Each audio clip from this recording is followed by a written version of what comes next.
Je vais commencer ici par le plus simple, à savoir le traitement d'une photo prise en JPEG, c'est-à-dire le format par défaut des appareils photo numériques et des smartphones. C'est une photo déjà qui peut paraître pas mal comme ça, sauf que bon, vous avez, par exemple ici, vous voyez pas grand-chose, vous avez très peu de contraste, vous avez un mur qui est pas des plus propres, et en plus, bon, il y aurait aussi des corrections de perspective.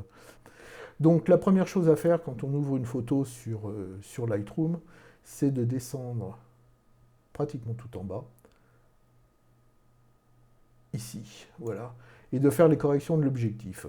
C'est de supprimer les aberrations chromatiques. Après, vous pouvez activer le profil de correction, c'est-à-dire que c'est un logiciel qui est optimisé pour certains appareils. Vous pouvez jouer sur les distorsions. Donc si vous voulez recadrer la photo tout en gardant les mêmes proportions, vous allez sur Paramètres et vous avez conservé le rapport LH. Donc là, par exemple, j'aurais voulu supprimer la poignée, ici, comme ça. Après, par exemple, là, on a beaucoup de plafonds. Donc ce qui est bien, c'est, sur une photo immobilière aussi, c'est de conserver à peu près un bon rapport entre le sol et le plafond. Là, par exemple, c'est un peu dommage de couper le bas du meuble, donc c'est mieux de remonter un petit peu ça, quitte à avoir une surface un peu grande au niveau du sol. Voilà. Mais ça recadre à peu près bien. Aussi, ce qui est important dans les photos, c'est de donner à l'œil des lignes de fuite, bien que l'œil il ait un cheminement. Par exemple, ici, vous avez une ligne de fuite qui part comme ça, et une ligne de fuite plus petite qui part comme ça. Donc ça peut être intéressant, même si celle-là ne va pas partir directement à l'angle, de faire partir celle-là pour aider l'œil à arriver jusqu'en fin de compte à cette partie. Voilà. Une fois que vous avez fait ça, le mieux est de remonter et de travailler sur la balance des blancs. Soit vous avez réglé avant votre balance des blancs en fonction de l'éclairage ambiance. Donc là, par exemple, moi, je ne l'ai pas travaillé. Donc ce que je vais faire, c'est que je vais prendre la pipette et je vais chercher une référence blanche. Donc je vais dire que ça doit être un mur blanc. Voilà. Vous pouvez, donc ça, la balance des blancs joue sur la température.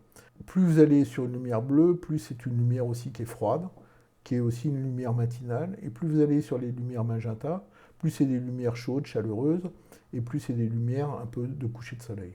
Donc là, vous pouvez jouer aussi, si vous trouvez par exemple que c'est quand même trop blanc, vous pouvez remettre un petit peu de chaleur, en y allant très très doucement, parce que, vous voyez, tout de suite, vous remettez un petit peu de chaleur, tout en restant quand même blanc. Mais ça fait moins froid, surtout pour une cuisine. C'est de supprimer les hautes lumières, parce que les hautes lumières, vous allez voir, je vais les descendre, vous voyez, ça vous permet de reprendre un petit peu de détail, et vous allez aussi des, enlever des ombres. Et pour rééquilibrer, vous remettez un tout petit peu de blanc, puisque en fin de compte, en jouant sur les hautes lumières, vous diminuez par là même le blanc, donc vous remettez un tout petit peu de blanc, et vous rajoutez du noir. Alors pour rajouter du noir, il faut faire l'inverse, parce que plus vous allez aller comme ça, plus vous allez éclaircir votre image. Donc là, si par exemple vous n'êtes pas content de votre réglage, vous double-cliquez et vous reviendrez là, ici à 0, en tout cas sur le réglage initial. Donc là, vous le diminuez un petit peu, voilà. Il faut rester quand même pas trop, voilà, à peu près rééquilibré comme le blanc. Je préfère travailler sur les hautes lumières et sur les ombres que de travailler sur l'exposition. Je reviendrai des fois sur l'exposition, mais plus en détail, on verra ça un petit peu après. Vous pouvez travailler le contraste de votre photo. Alors vous avez soit vous pouvez le travailler directement ici, c'est-à-dire là vous descendez votre contraste et là vous l'augmentez, soit autrement, c'est de le travailler sur la courbe des tonalités. On est à la fois sur les hautes lumières, ton clair, ton sombre et ombre. Prenez ici, on va des basses aux hautes lumières. Donc vous descendez un peu les basses lumières et vous augmentez un peu les hautes lumières, comme une forme de S, et vous avez resserré le contraste de votre image, mais en travaillant sur les extrémités et en laissant les moyennes lumières à zéro. D'ailleurs, vous le voyez sur ce tableau. Donc, si vous voulez faire un zoom, vous faites CTRL égal sur un PC, ou alors autrement, vous allez sur affichage et vous faites zoom avant, ce qui revient au même. Donc après, vous avez la main et vous pouvez vous déplacer. Le problème que je vais rencontrer, le premier problème que je vais rencontrer, c'est ici, parce qu'en fin de compte, je suis complètement surexposé. Et si je baissais l'exposition de la photo, j'aurais une pièce noire pour arriver à quelque chose à peu près correct ici. Donc là, vous avez plusieurs possibilités. La plus simple, c'est d'utiliser cet outil-là, qui est un outil pinceau, qui vous permet de corriger une photo sur une zone. Donc vous activez votre outil, vous le remettez tous les réglages à zéro, parce que ça c'était les réglages que j'avais fait lors de mon dernier traitement de photo. Donc vous double-cliquez sur effet pour remettre tous vos réglages à zéro. Et donc le but ici, ça sera d'assombrir cette photo, c'est-à-dire donc de descendre l'exposition. Vous voyez, et là, vous commencez à revoir un petit peu le feuillage qui vient. Quand vous mettez votre souris ici, vous avez la zone qui a été activée. Vous passez ça de telle manière que vous contenez votre réglage sur les zones qui sont les plus surexposées. Donc c'est pas très grave, hein. Si vous débordez, vous avez un outil de correction. Je vais faire ça d'ailleurs, je peux passer là pour aller à cette partie. Le plus simple, c'est d'appuyer sur la touche Alt et vous allez voir, votre plus va passer en moins. Donc là, ça permet de recorriger. Ok. Je vais aussi faire cette partie-là.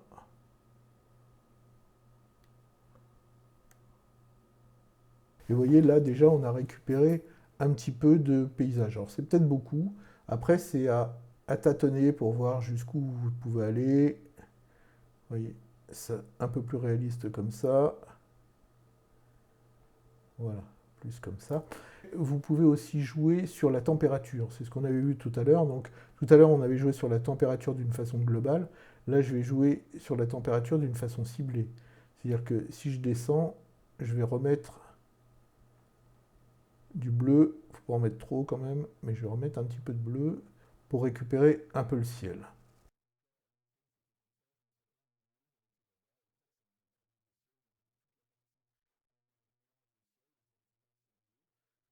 Vous avez fini ça. Pour sortir de ce réglage-là, vous recliquez sur l'outil.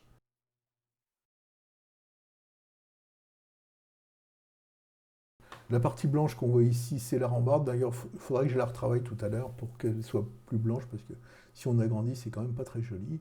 Qu'est-ce qui ne va pas dans cette photo? Vous avez des parties qui sont quand même assez sombres. Vous avez un mur qui n'est pas non plus ce qu'il y a de mieux, et vous avez des problèmes aussi de perspective. Et je vais aller sur transformation. Soit l'automatique, soit avec repère, soit en fin de compte vous faites des... Vous voyez, là vous basculez de haut en bas, donc toujours pareil, horizontal. Les rotations, ça vous permet par exemple de remettre ça droit, mais bon là c'est pas trop mal d'ailleurs. C'est pas trop mal, mais je vais regarder ce que me ferait le logiciel en faisant automatique. C'est pas mal.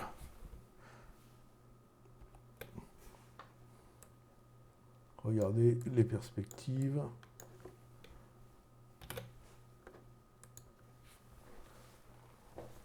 Ouais. Ce qui est génial dans ce logiciel, après, c'est les possibilités de filtre. Alors, on a vu ça, qui est le recadrage.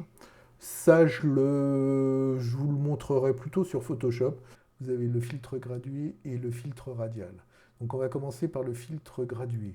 Donc, le filtre gradué, je vais rebaisser un peu. Le filtre gradué vous permet en fin de compte de faire un dégradé, un effet avec un dégradé. Par exemple ici, vous voudriez rajouter un petit peu de lumière au niveau du plafond, un peu contrebalancer la lumière qui vient des fenêtres. Donc vous allez faire quelque chose comme ça. Vous avez trois lignes qui sont parallèles. Donc ça va, en fin de compte, l'effet va aller, plus vous allez aller vers l'extérieur, plus il va être fort. Donc après, vous avez la possibilité de jouer sur l'exposition. Donc là, vous augmentez la lumière proportionnellement. Ça. Vous pouvez bien sûr jouer sur tous les contrastes, les ombres et tout ça.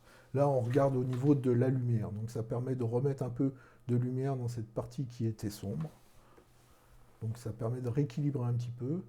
Et après, vous avez aussi cette partie-là que je trouve qui est un peu sombre. Vous en remettez un deuxième. Vous recommencez ça. Voilà, comme ça.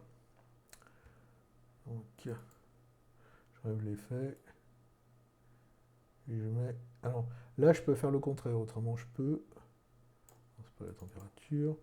Je peux baisser l'exposition pour donner plus donner une envie de profondeur.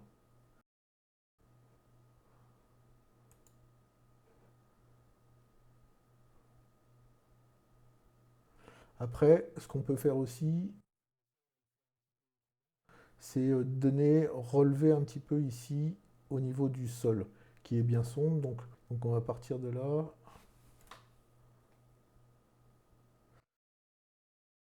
Pour le modifier, pour modifier l'angle, vous faites ça sur la ligne médiane. Donc qui vous permet.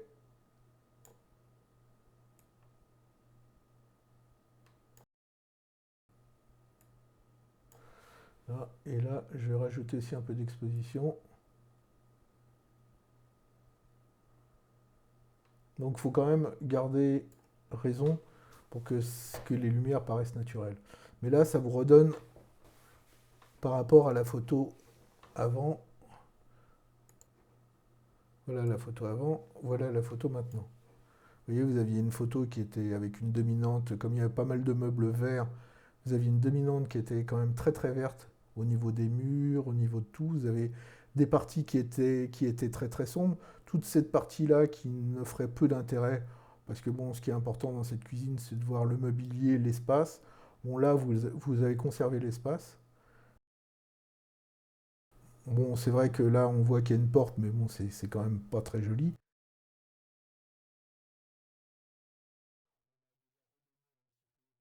Vous voyez, donc là, on est déjà bien avancé. C'est une photo qui est déjà par rapport à celle-là, ça n'a rien à voir. Il peut y avoir d'autres améliorations. Par exemple, si vous voulez mettre en valeur sur le plan de travail, vous pouvez, comme ça me permet de vous montrer le filtre radial. On peut très bien faire donc un filtre radial comme ça. Après, on le déplace. Hop, comme ça. Je vais le faire mettre ici.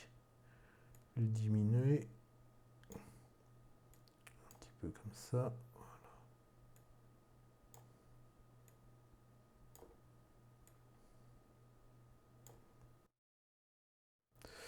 Ça peut être pas mal comme ça, voilà.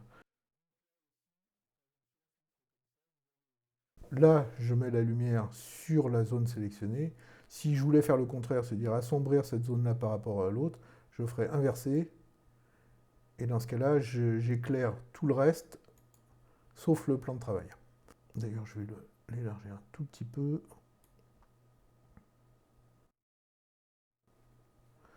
Là, ce que je voulais mettre, c'était remettre un petit peu de peps sur le plan de travail. Donc, on va voir ce que ça donne. Je reprends la photo de base, je vous la mets à côté. Et vous voyez, tout de suite vous redonnez vie au plan de travail, quoi. Alors, vous avez aussi des possibilités d'atténuer les reflets. Je ne vais pas le faire ici parce que c'est assez compliqué. Et je pense que, au contraire, moi, je trouve ça marrant. C'est ce qui m'avait plu aussi dans cette photo. C'est que vous voyez, en fin de compte, par reflet, vous voyez le paysage dehors avec un beau ciel bleu qui s'affiche. Alors, comme vous n'avez pas de vue directe à part celle-là où on aperçoit très peu, eh ben, ça vous donne vraiment un côté de ciel bleu dans la pièce que je trouve qui est sympa. J'espère que je vous ai intéressé, que je vous ai donné envie de continuer à regarder ça, puisque Prochainement, donc dans la prochaine vidéo, on va voir la même image, mais qui est en fichier RAW, c'est-à-dire en fichier non compressé. Et je vous montrerai en fin de compte les différences avec celle-là, tout ce qu'on peut faire de plus. Celle-là, je vais l'exporter et je vais la conserver comme comparatif pour le prochain tuto. À bientôt et merci pour votre attention.